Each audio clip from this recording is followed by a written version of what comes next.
Let's try doing a cold open like they do classically on Law and Order when Okay. someone gets, when the dead body's found.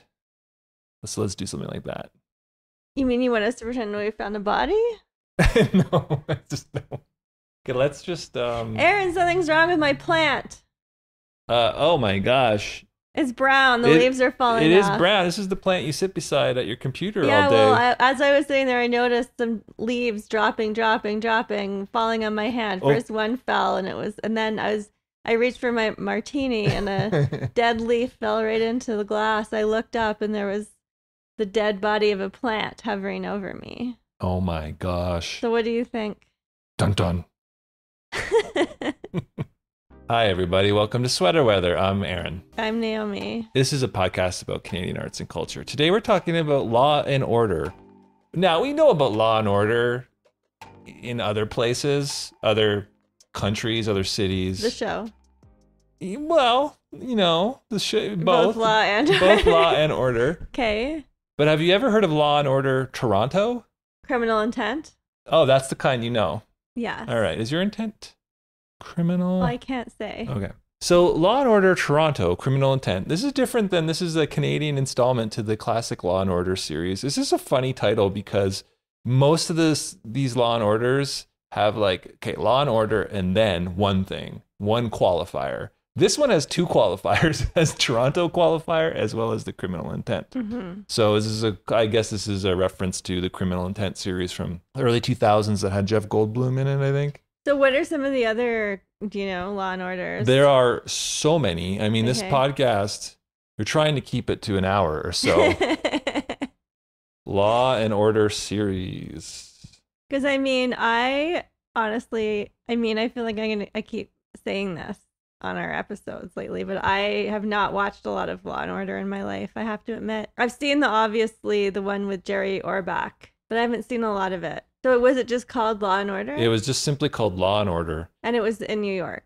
It was set in New York. Okay. So let me just see here. I should have had this up. Law and Order is a media franchise, I'll say. Law and Order Special Victims Unit. We've got the Criminal Intent one. We've got Trial by Jury. We got LA. We got True Crime. I mean, interesting. And we got Organized Crime, and now we have Toronto Criminal Intent. Oh, so that's all of them? Yeah, but yes. And there's also 5 video games. Oh, wow. And there's lots of foreign adaptations, including this one. There's a Law and Order UK. Oh, okay. That's interesting. So, the only Law and Order that I really watched with any regularity was the first one that began, with Jerry Orbach as the main cop. Yeah. And he was, I think he was there pretty long time. I remember episodes when, I think this is who he began with. Chris Noth was his partner. And then there was that guy, what was his name? The guy with the white hair who had the lawyer. He was a really lawyerly looking kind of guy. Honestly, all I remember is Jerry Orbach. I didn't even remember that he was the cop in it. I just remembered his face and it being like dun dun dun dun dun dun. Sam Waterston. Oh, right. Right. Yeah, so I would watch it back when I only had antenna television. I was probably at university and I only had a couple of stations, and Law and Order was consistently on in reruns, and it was always consistently entertaining. So I'd watch that. It's the only time I'd watched it. I've not seen any of the other Law and Orders until today when we watched 2 episodes. Well, don't you feel like we're a little bit unqualified to talk about it then? Yeah, but this is just a podcast. As long as we don't present ourselves as experts. Okay, because we're the opposite of experts. I'm sorry, if we were Law and Order experts, never mind. It's just, what if that. a big fan is listening to this and they're like, well, who are these people to talk about Law and Order? Well, you know who we are? We are from Canada, and that's where the show is based. Right. That gives us plenty of knowledge of the show. So, and although we're not in Toronto, we're in Calgary. We've both spent lots of time in Toronto. Gee, I wonder if I can stretch my head to wrap around this incredibly difficult concept of a Law and Order show in Toronto. I wonder if I'm qualified to understand it. Okay, so we've got Law and Order Toronto Criminal Intent. It's a psychological thriller wrapped in a criminal investigation. And I guess the criminal, obviously the Toronto part in the title refers to it being set in Toronto, and this criminal intent part, that apparently means it's a major case squad and that they investigate high profile homicides and corruption cases in the city. That's what criminal intent means? That's what the criminal intent moniker signifies. Okay, that's really specific. It's quite, high profile. Because like in any crime show when there's a crime, like presumably the criminal had criminal intent, right? Or like if they did it by accident, I guess. Then it's manslaughter. Yeah, but that'll never happen on the show because it's always criminal intent. I guess that's right. They have signaled that everyone has criminal intentions. So this series, okay, now it is obviously it's a Law and Order show. So like even though I haven't watched much Law and Order, I recognize the format like right away. Of course, it has the narration spoken by the same guy who's I think always done it, Stephen Zernkilton. Mm-hmm. And it's like Toronto's War on Crime. The worst offenders are pursued by the detectives of the Specialized Criminal Investigations Unit. These are their stories. Dun dun. Right. Yeah. It's funny, like, being Canadian and watching this because you know that we have this, like, reputation globally as basically not having any crime. That's a good point. And so it's like Toronto's War on Crime, and you're, like, laughing already. Like, what crime? Even though, I mean, as a Canadian, of course, we know there is crime in Toronto. Right. I mean, Americans think there's no crime here, like, compared to all the gun crime. Yeah, and that's true. Like, there isn't that kind of... Relative. I mean, there's less than there, I guess. Certain kinds of crime. So I found the show well done. I found it was entertaining. Oh, yeah. It moves really fast. It's really funny, like the clue to clue to clue, like we move from clue to clue to clue. Yeah. And it's kind of like funny because sometimes the clue takes them literally 3 seconds to get. But sometimes it's so ridiculous, like how, and I know this is just like a conceit of this genre, but like how the police officer's mind will just like skip. Be like, what? He said something in Latin? He must have been in a fraternity. I'll go get his yearbook. Oh, there's a picture of him with the other suspect. And you're like, what? Like, how did you get from him saying something in Latin to like he was definitely in a fraternity 20 years ago? That's right. So this is the first episode referred to, The Key to the Castle. And our main detective, I mean, there's detective duo, right? His name's like Henry Graff. The actor? No, that's the character's name.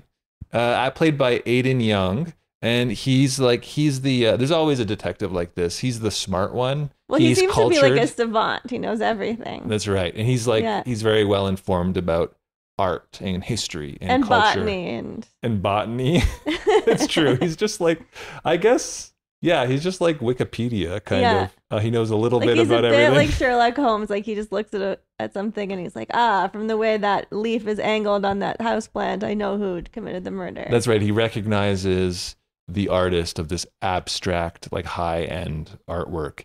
And the owner doesn't even realize that it's hung upside down. Yeah. So he like takes it off and hangs it correctly. He knows absolutely everything about everything. Well, he knows a little bit about everything, enough to get that clue, that's for sure. Well, he's really good. A lot. He's fun. And now the thing about Henry Graff is that they made him speak with an exaggerated Canadian accent, obviously to American. Like he's like has a Newfoundland accent or something. It's definitely not a Newfoundland accent. I mean, it's an exaggerated. I feel like I don't know. Or like Nova Scotia-ish. I know you say that, but he's not been given any clues. Like, he's not revealed so far. We've only watched a couple of episodes, but they haven't revealed his origins. No. So it is possible, I suppose, that he could be from the East Coast. I personally think that he's just an older man who has like an older stereotypical Canadian accent, and he speaks. Oh, no way. Like he's Canadian Australian, that actor. Uh-huh. And he's from Ontario originally. Yeah. He's not that old. He's like our age. Naomi, I'm talking about what he's playing, not who he is. Yeah, but why? But he's talking in a maritime accent, clearly. I think he's doing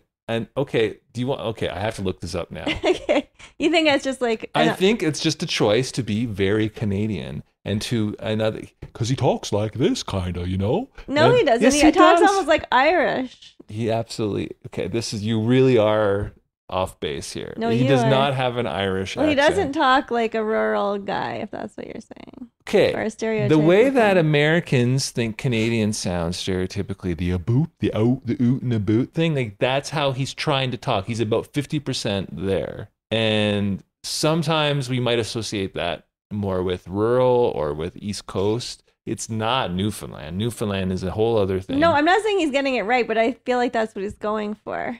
Okay, Henry Graff Should I ask ChatGPT? Yeah, you should. I mean, ChatGPT is unfortunately not reliable about a lot Or just of ask things. the internet. Just ask Google what his accent's supposed to be. And there are characters on the show that I noticed like speaking in a very Canadian way. That's more just the way the actual Canadians talk, where we do have certain words that we say differently from Americans or American, Hollywood accent for sure. But that's just like a word here and there. But this guy, he has a definitely pronounced accent. Yeah, so it is true that a lot of the characters pronounce Toronto, which is simply not how Torontonians would say it. Law and Order fandom. This is the fandom Wikipedia is supposed to give background. Yeah, and then someone was commenting, the lead detective on Law and Order Toronto has an accent that no Torontonian has had since the 1800s. I do believe, in the absence of any other evidence, because there's no backstory to this character, he's supposed to be a Torontonian. Okay. And the choice is to make him speak with a really exaggerated, stereotypical, old-fashioned Canadian accent so that he registers as Canadian and foreign to especially American audiences. That would be my guess. I mean, he's not supposed to be an East Coaster in Toronto. Okay. I guess to me then that's really ridiculous because of course it's ridiculous. Did you watch the show? No, in Toronto, no Torontonian speaks like this guy. Not now, but like, even to American ears, we do have a different accent, and they even make fun of, say, Drake, who's like obviously the like uber urban like Canadian cool guy. Sure. And they make fun of how he has a Canadian accent. Yeah, I'm not saying there's no such thing as a Canadian accent. It's just not that. At least the Toronto accent isn't. Naomi, you're telling me that this isn't a realistic show? It's not a I mean, it's pretty hilarious. Listen, this extended aside about Henry Graff is worth it because he's fun. He's a really fun character. He drops lots of fun, like they give him all the fun one-liners, and his sidekick is Frankie Bateman, played by Kathleen Monroe. She's I guess, what's her character like? She's tough. She's kind of tough. She's tough, hard-boiled, I guess. The other detective. Yeah, her partner. Yeah, like there's always a woman exactly like that on Law and Order. Who, as far as I know, who has kind of no personality, except they're like, here's a clue. What do we do next? And they always have, is that she's tough. Yeah, and they always like just have this kind of like not much, like a bit of a flat affect or like a stern. They're stern. Affect. They're fierce. And like there's no hint that they ever could possibly have any life outside of their job. Like I guess that's part of Law and Order is you don't learn anything about the characters. We haven't so far. Yeah, no, I think we only see them really in their professional capacity. I mean, I guess every now and then you might get a little tidbit, but it's like I don't think you go home with them ever. No, and there's not like character development. It's not like the X-Files or so many shows where you get to know them as characters. It's simply not like that. Go ahead. Just want to finish the top cast. Yeah. So in these first two episodes, we've spent by far the most amount of time with the two detectives. So the order side, the law side of Law and Order, we've barely seen it all, but we have had a couple of scenes with Deputy Crown Attorney who gets top billing, Theo Forrester, played by Casey Collins. Be in it more later. We're probably in there more later. He's the guy like they go to once per episode, and they're like, this is the evidence we have, and he's like, it's not enough, man. You can't. Yeah.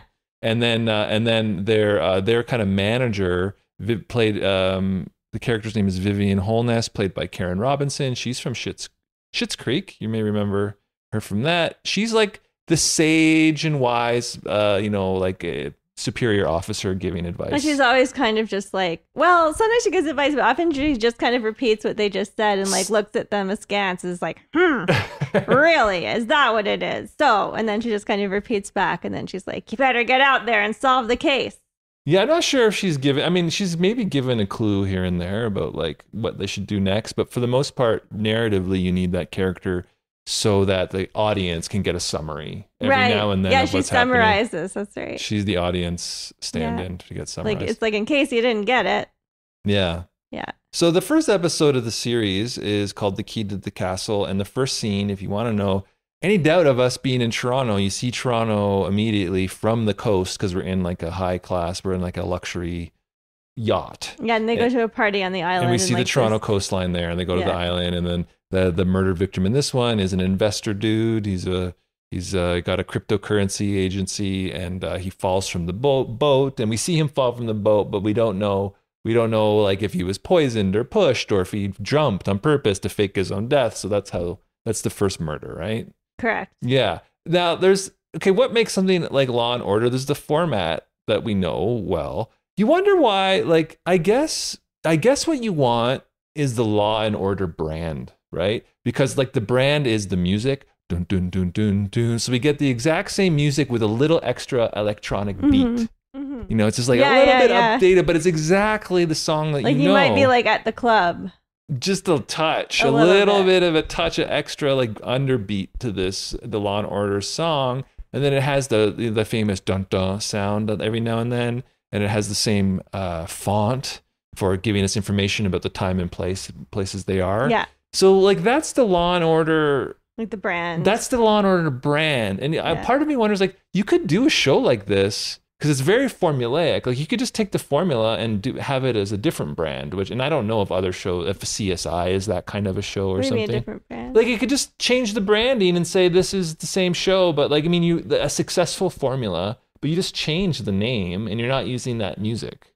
And you don't have that same guy. Oh, you mean like someone could rip it off? Yeah. And I guess lots of people have a lot of these procedural. I mean, there's so much television that has ripped off Law and Order. I guess that's what I'm getting at. I see. A lot of them have ripped off Law and Order. And why would you do one in Toronto? I guess you just want that. You want that Law and Order branding. I mean, people are going to watch it because they're like, ooh, Law and Order, and it's in a city I know this time. Yeah. Or like, ooh, it's Canadians committing crimes. The company the investor dude who falls off of the boat is funny. His company, they're like a cryptocurrency investment fund, is called Bigaplex. Bigaplex, which I enjoyed the name of that company, Bigaplex.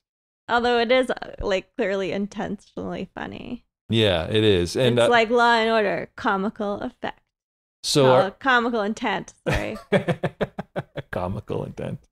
And yeah, we get and this is the first episode. We have the first hint of how wise our lead detective Henry Graff is when he muses about like how the currents in Lake Ontario work, and he just knows off the top of his head. And later on, he's like, quote, "The gyre could have shifted the current clockwise temporarily. Let's check Cherry Beach." See, he knows absolutely everything. He knows a lot of stuff.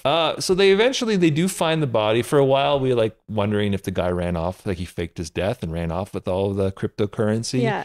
But they do find his body. He was discovered with high amounts of pentobarbital in him, which suggests that somebody tried to kill him, because that is the same drug. I guess it's a drug that is used for assisted dying. So they find the body, and the hunt begins. So what about the scene when the dead investor's wife? How about when they go talk to her? Do you remember what she's like? Remember how they discover that she's had 4 different last names in her life? Yeah, that's right. And they think that's suspicious. And they're like, repeat marriage. You must be killing all your husbands and taking their money. And then she has this totally other explanation for why she's had all these last names. And it's that she changed her birth name because she didn't like her dad. And then she took her mom's name, and then she married her first. So that's 2 names. And then she married her first husband, and then his name was Schitzman. Schitzman, and she was an actor, so she had to change. She's like, "Do you know what that did to my career?" And then she got married for a 4th time, a second time. A second time, but took a 4th name, Siddiqui. Yeah, so she's not so bad. This is where the Latin phrase comes into it, because our dead investor our detectives find out that he liked to use the phrase carpe opportunitatem, which is a Latin phrase. One does. Yes, for seize the opportunity. As if that's not obvious what it means, but okay. Yeah, and that's why it's useful for an investor dude to bandy about, because it sounds smart, but everybody also knows. But one of his investors was like, he said something in Latin or Italian or something. Like, I don't know. And that's what leads Henry Graff to an old university yearbook, a fraternity book. Because book. He said something in Latin, he must have been in a fraternity. Yeah, and then so they look at the yearbook, and they find, and Henry finds out that this dead investor dude had gone to university with his partner in the cryptocurrency business, while they had already talked to that partner, the surviving partner, and he'd pretended like he knew him only recently. So, this partner is hiding something. So anyway, I don't know how much blow by blow we really need to do. I don't think we there's need a to lot of spoil of course, it's episodes. all about Tirana.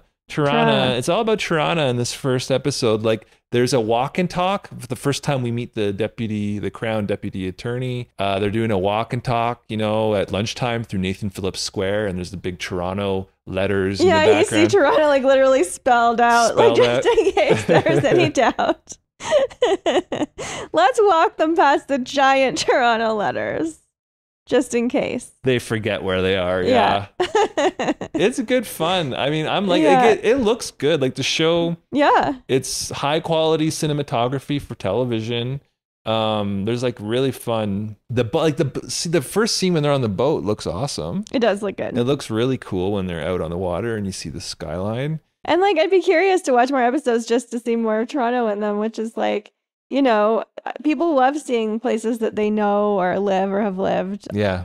In shows and movies. And I mean, it's a really smart thing to do because then you're going to get all the Canadians watching it. Yeah. And I think Toronto has enough American recognition that it can be a bit of a draw for an American audience. Do you know if, like, I'm sure this is a popular show among Canadians. Do you know if Americans are watching I'm not it, sure or where is it's it airing even in the States. Yeah. This is on City TV, and you can watch it on the City TV through Amazon Prime, and I don't really know where they're showing it, what network is showing it in the United States. So they might not be. No, I mean everything's available everywhere now. Okay. I feel like, but I don't know which network it is. Okay. But it was successful because after its premiere, I think within a few weeks they got it. It was renewed for 2 more seasons, so I think it's been successful enough to get renewed for that much, 2 seasons at a time. That's pretty good.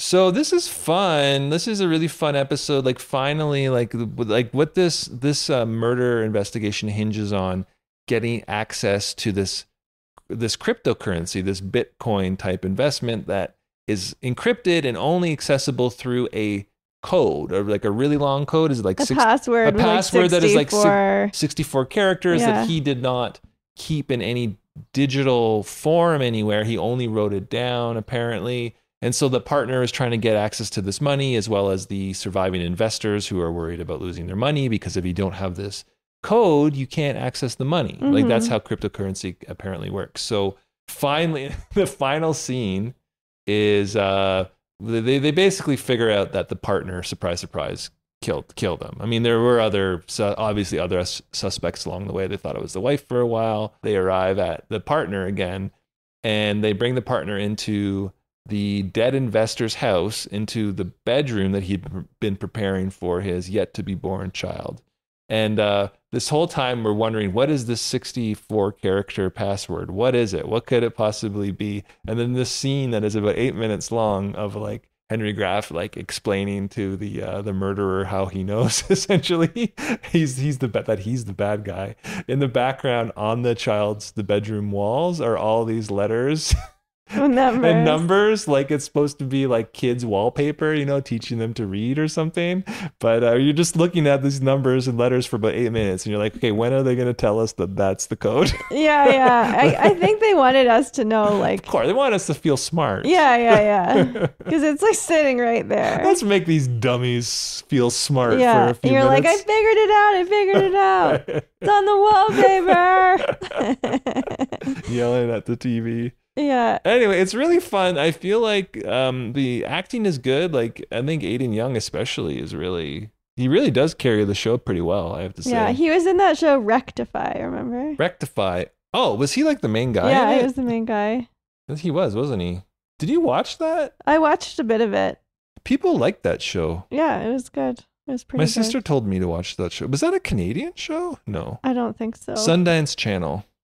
Yeah, no, so that's our first episode of Law and Order Toronto. I mean, does it make you want to visit Toronto, like on a boat?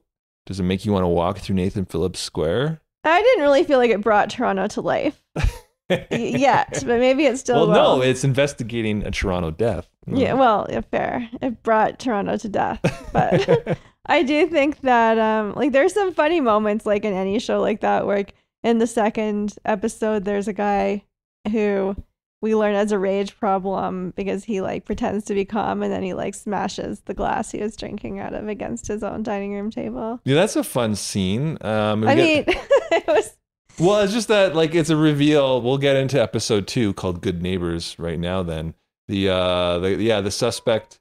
Eventually, the suspect is revealed to have that anger problem, and it's a fun scene because we see him smash his whiskey tumbler on a table, his own table, but we get a low angle shot, so we see it's like the glass is being thrown kind of at us at the camera, and it explodes, and it kind of comes out of nowhere, but it is fun and surprising, I have to say. But we both laughed, which makes me wonder. Both laughed in that moment. I mean, I think that's the tonal balance of a show like this is always it has to be also lighthearted. Yeah. Like, because otherwise it's pretty creepy, the stuff that they're investigating. So this one's called Good Neighbors, and this opens with when 4 members of a condo board are killed. They're all shot at once. Which is really alarming for us because we've both been on the condo board. We've been on the condo board in our condo. And we could imagine why someone would want to kill the condo board. No, we can't. Well, not that we think we deserve to be murdered, but like sometimes tensions run high. That's all I'm saying. You're right. So it's a bit of but that is like at first it's a red herring that this had something to do with the condo board because it really didn't. It just happened to be that innocent bystanders who were on the condo board were in the apartment of the main target, which was this guy named Dennis. He's identifiable partly because he lives in this condo. In a condo building that is being bought out. There are development companies trying to buy them out. And he's the last one to withhold from sale. The whole rest of the building is going to get rich when they sell their condo to this company who will just knock it down and build something bigger. And he refuses. Dennis refuses. And he's the guy who gets killed. So we're like, oh, this has to do with the condo development. It must. He's got a brother named Carl. He's a surgeon. And Carl, the brother. It's just a fun reveal. Because like when they discover the body for this episode in the cold open, that there is a body on the like roof and it's dripping blood down onto two guys who are like having martinis. They're celebrating watching fireworks outside, and the blood is dripping down from the body into their drinks, and it ruins their evening. And there's a quote like, "You can't rush a martini," says the one fellow who painstakingly prepared his martini only to have it marred by blood. So Graff shows up and he's funny because he's looking around at all the dead bodies, the condo board who's dead. And he's looking around, he's like, look, if I wanted to murder my condo board, and they like kind of linger on him as if he's thinking that he would like to murder his condo board.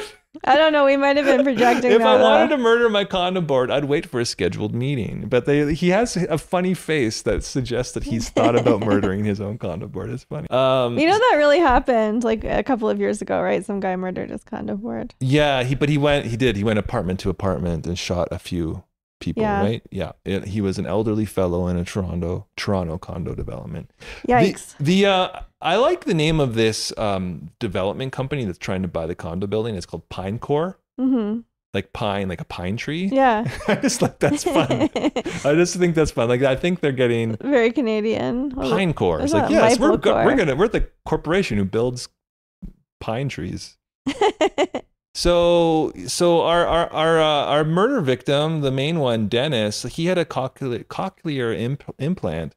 And it turns out that he had been complaining about hearing a high-pitched noise, that he only heard it. He was only able to hear it because of his device. And we very quickly find out that, yes, they were somebody trying to get him to move out of the condo to sell the condo, was torturing him with like this device that emits a high-pitched frequency. Which was like incredibly easy to detect and find. Yes. Yeah. And you're wondering why he himself, before dying, didn't know. Because he was being tortured by the sound. Why didn't he like call the police and say like, can you? Or why didn't he use the app on the phone that the other police officer just in 2 seconds downloaded it and found the source of the sound? I mean, he could have done that, or he could have gotten someone to come who knew what, like who had the app and knew what they were doing to find it. It was just so easy to find it that it really like that was a little bit of a plot hole. But what I like too is, and so they find the person, a neighbor or someone on the condo board who planted this torture device, essentially this sonic torture device. And it's so funny in these kinds of shows, the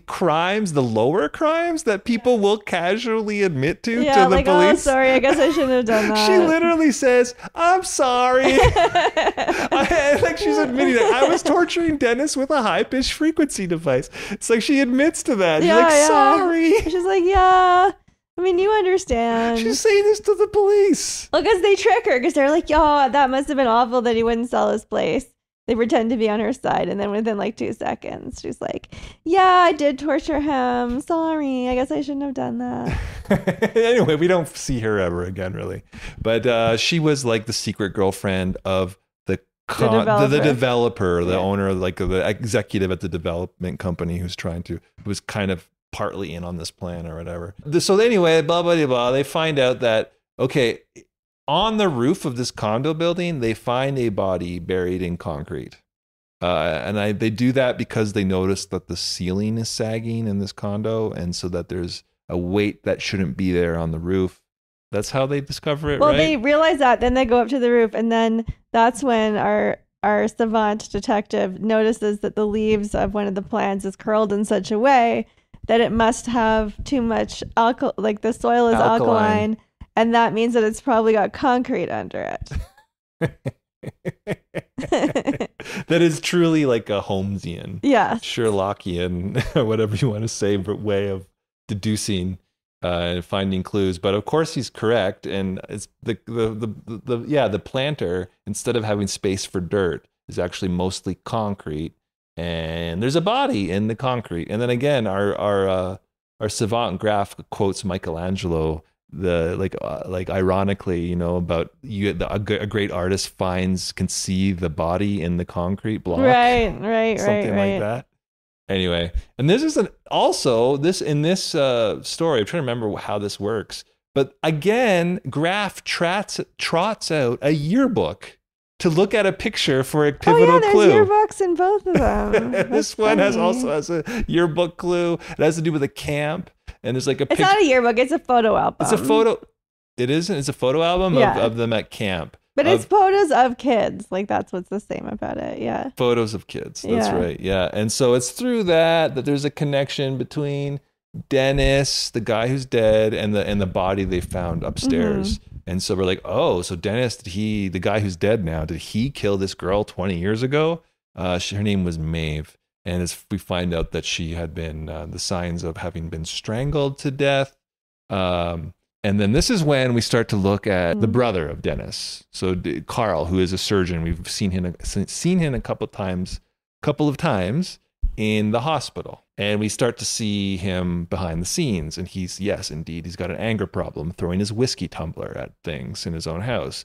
He's threatening another doctor who works at the hospital to like ruin his career if that doctor admits that Carl himself, at a time when he was supposed to be at the hospital, left. Yeah. So, he doesn't have an alibi anymore for the time of the murder. So, yes, we're closing in on Carl now as the suspect, right?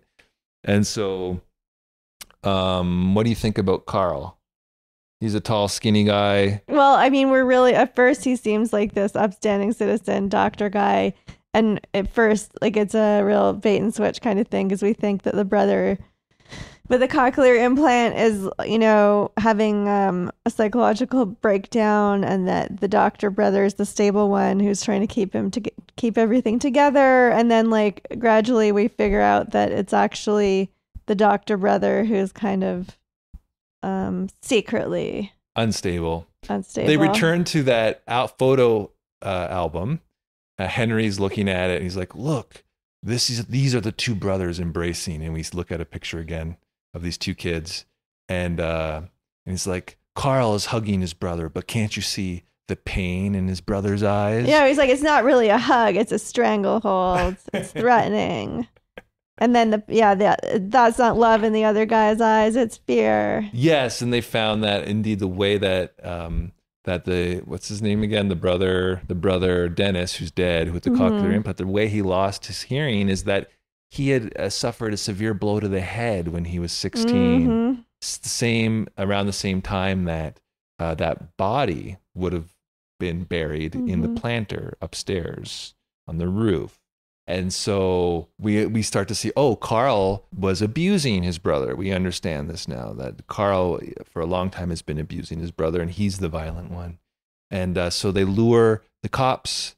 Again, we're very low on the law and very high on the order. Like, because again, we hardly see any, I think we had one very short scene with the lawyer. There's no lawyer work at all happening here, because in both of these episodes, the cops lure the killer into a confession, essentially. And then that's the miniature trial plays out in the final scene in front of us, as often happens. But it's not the actual trial. No, but it's the trial in terms of what the audience needs to know about someone being... But it's not, it doesn't follow the formula of Law and Order in that way. I know. The original Law and Order, you'd always see them in court. I guess maybe the Criminal Intent series, which I never saw, worked this way. Oh, yeah. Maybe it worked more this way, where the lawyers were more in the background. But I mean, the top billing of the lawyer characters suggests that it's going to come into play. Yeah, that does suggest a lot more later. We're not really sure. And so they lure Carl in, and they get him to basically admit that he helped his brother hide the body of the girl that Dennis was supposed to have killed. And so Carl admits to having helped his brother. And then the cops do the old switcheroo. I don't know forget exactly how, but then they say, no, we know it was you. Oh yeah, this is funny how they know how. It's because your brother had a broken arm at the time from that bad beating he had received, and his arm was in a cast at the time that the strangulation of the murder victim would have happened 20 years before. So they know it couldn't have been him. They do a nice 180 on him. And then he's like, I'm going to leave now. Thank you very much. I'm going to get my lawyer. And they're like, no. You already admitted to having been an accessory to murder. Burying the girl in concrete. That's right. So you're going to jail right now, buddy. And so they get him. Yep. They get him. And then they're like, it's funny in that scene. Yeah. Because of course it's not an official trial, but they like, for the sake of the audience, to act as if it's final. And so Henry is like, kind of puts his feet up on the desk, like he's all relaxed because he knows he knows he's got the killer now. And he's like, I can imagine the closing arguments from your lawyer when they happen and whatever, like whenever the trial's going to happen. Like, he is a doctor who repented from being a murderer and went into a life-saving profession instead. So that's a nice little bit of dramaturgy, I think, in the show. Like, I like that last scene. It was in a pretty cool looking, like high ceilinged, that was a cool looking institutional building that had like flags and stonework and stuff. That was a really neat room. It was a neat looking room. They really did find a grandiose setting. But then he's like, you may have saved patients' lives, but you also killed innocent condo board members. Save the condo board members. Save them. It is funny, these condo life as its own, provides its own narrative possibilities, like in Only Murders in the Building, which is coming out, and the third season's coming out. That's about people who live in the same condo building in New York solving murders. But I bet that real condo board murderer helped inspire that episode. Maybe there's only a little bit of that. So the ripped from the headlines quality of some Law and Order, like this episode is like, episodes are often inspired by real high profile crimes. I guess that's part of a little bit in this episode. And it's certainly in another episode that we haven't watched because I wasn't able to get it, but like it's about, it's called Crack Reporter, and it's playing on Toronto's reputation as having had, of course, Rob Ford, the crack smoking mayor. And that having been such a big story for so long. And so we don't know what it's about exactly, but there's a controversy involving a mayoral candidate and a reporter, I would think, who's going to probably break a story about something having to do with maybe the mayor's drug problem. Maybe. Now this is all speculation. Maybe people out there have seen the episode. We haven't, but that's an example of the rip from the headlines kind of inspiration, right? What do you think, Aaron? What do you think of Law and Order? No, I don't watch these kinds of shows very often, right? So I'm not sure, but I did enjoy the couple of episodes we watched. I thought it was well produced, well acted, well written, and moved very quickly.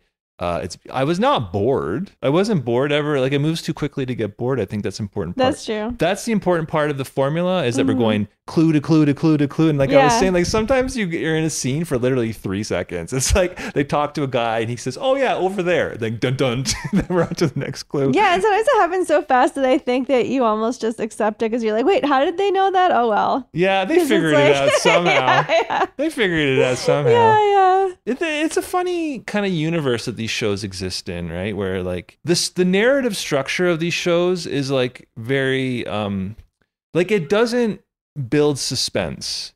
It is, I feel like it's quite linear because it's like you go from one clue to another clue. It's a puzzle. To another clue.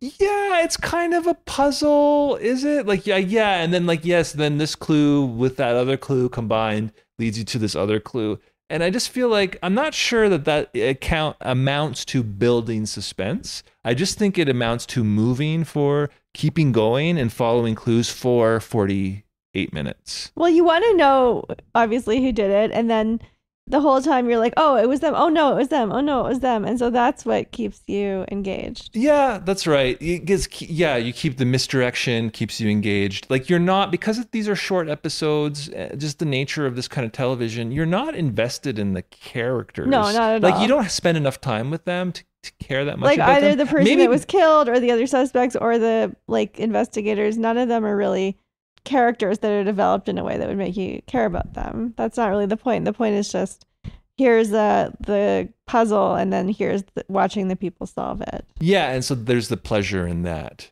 And of course what you get, I mean you like the detectives, the main characters who you spend the most time with become familiar to you and you like spending time with them. So like being out on the hunt, for clues with these characters who are good company. Yes. And I felt like that. I'm like, oh yeah, Graff is back. Oh, what's he going to say about this? Oh, nice one. Yeah. But the female character, his partner, is like so much more, what's her name again? Whatever her name is. Yeah. Like much more of a blank slate. Like I almost feel like that character is sort of a stand-in maybe even for the viewer where she's just kind Frankie Bateman. Okay. Like she's just kind of sternly following along. Yeah. I mean, she doesn't display as much personality. That's true. And she rarely is the one who's like, she's more the Watson than the Holmes. They give the best, yes, she is more the Watson. They give the best lines to Henry. That's for Unfortunately, he says them in that accent that we can't identify. Oh, well, Michelangelo, you know what he said about bodies in concrete? Huh? Hey, Frankie, I think we need to get a hoot and a boot after them clues, huh? It's almost that. Like, it's about 75% of that. Well, I'm really shocked to hear that's supposed to be an actual Toronto accent. Law and order, eh?